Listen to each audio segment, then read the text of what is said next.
രാഷ്ട്രീയക്കാരെ breakfast ആക്കിയ ഒരു ഭീകരൻ്റെ കഥയാണിത്. TN. ശേഷൻ്റെ കഥ. 1991 ഇന്ത്യയുടെ ചീഫ് ഇലക്ഷൻ കമ്മീഷണറായിരുന്നുള്ള മലയാളിയായിരുന്നു ടി.എൻ. ശേഷൻ.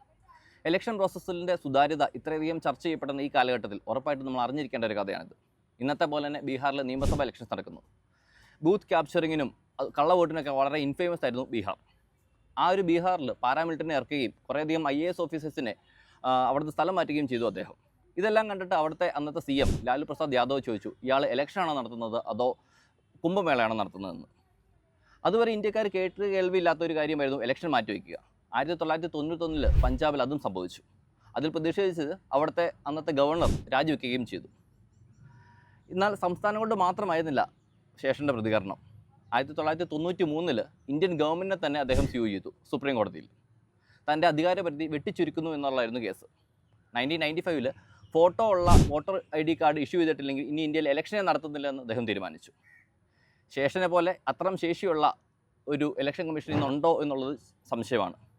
1998 നടത്തിയൊരു സർവേയിൽ ഇന്ത്യക്കാർക്ക് ഏറ്റവും വിശ്വാസമുള്ള ഒരു ബോഡിയായിട്ട് ഇലക്ഷൻ കമ്മീഷനാണ് ആൾക്കാർ തിരഞ്ഞെടുത്തത്.